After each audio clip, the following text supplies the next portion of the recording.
pessoal, vamos dar continuidade ao sistema endócrino. A aula passada a gente falou um pouquinho sobre a introdução do sistema endócrino, né, as bases, os conceitos que vocês têm que ter. E hoje a aula é sobre a glândula pineal, que é a primeira glândula que a gente vai ter. Não é à toa que vocês estão me olhando de roupão, com chimarrão na mão, porque essa aula dá muito sono, porque hoje a gente vai falar um pouquinho sobre dormir. Bora lá ver? Então, pessoal, começamos aqui a nossa glândula pineal, né? Vai ser uma aula bem curtinha, né? 5 minutos, um pouquinho mais, talvez um pouquinho menos, já que são só 12 slides, tá? Então, a glândula pineal, ela é localizada no centro do cérebro humano. Vocês podem visualizar aqui, né? Bem pequenininha. Aqui um corte do cérebro. Essa partezinha aqui, parece uma pinha, tá? E ela é chamada por alguns de terceiro olho, tá? É uma parte pequena do cérebro, com 5 milímetros mais ou menos, sendo que, como é o sistema endócrino, é uma glândula endócrina.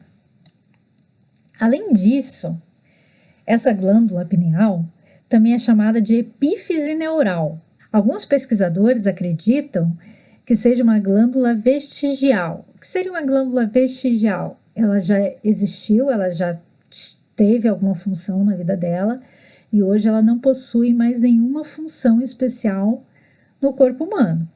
Mas hoje a gente sabe que essa glândula ela desempenha um importante papel em relação ao sono.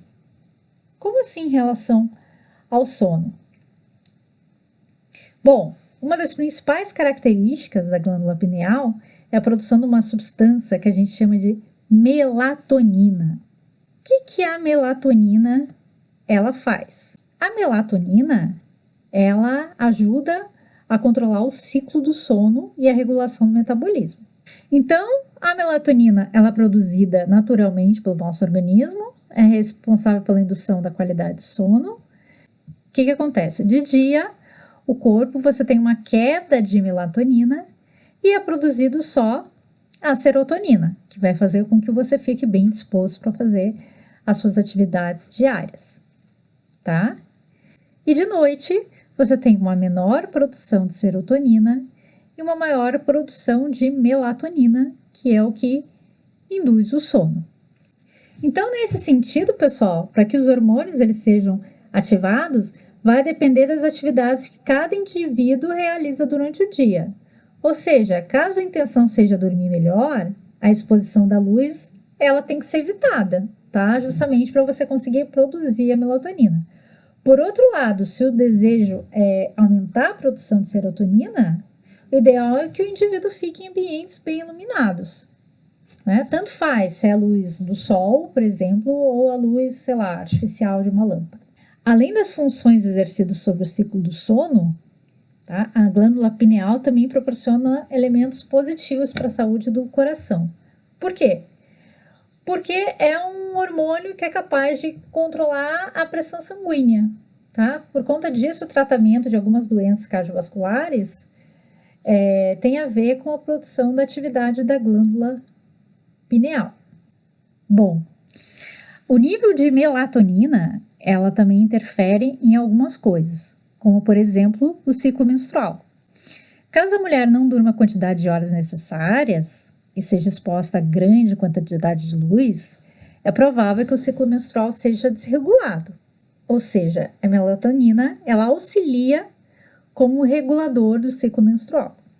Fora isso, tem a ver também com a serotonina, né? Além do hormônio da melatonina, que a gente já viu, a glândula pineal também produz a serotonina, né?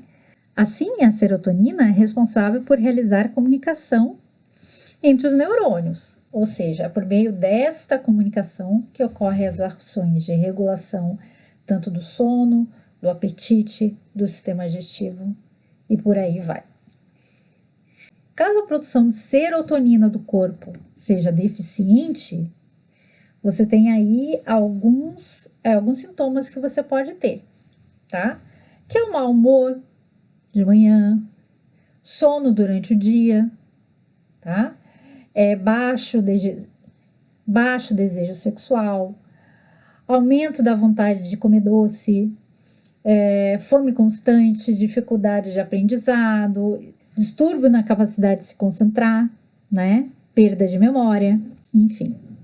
Para algumas religiões, né, por exemplo, o espiritismo, né, a mesa branca lá do Allan Kardec, a glândula pineal, ela está ligada ao que chamamos de terceiro olho. Isso porque acreditam que a glândula seja responsável pela conexão que existe entre os seres humanos e o mundo da espiritualidade. Por causa disso, a gente chama ele de olho da consciência. Assim, não é difícil, tá? Não é raro ver que essa glândula pineal ela é representada como aquele olho egípcio de Horus, né? Vamos mostrar a foto aí. E o olho seria aquele que tudo vê, né? Seria tipo o Saruman, né? Aquele que vê tudo, que sabe tudo. Além disso, a ideia do olho tem a ver com a espiritualidade, né? Tanto que uma curiosidade é que o Descartes, que foi um filósofo, ele acreditava que a glândula pineal fazia ligação com o mundo espiritual. Assim, ele chamava de assento principal da alma.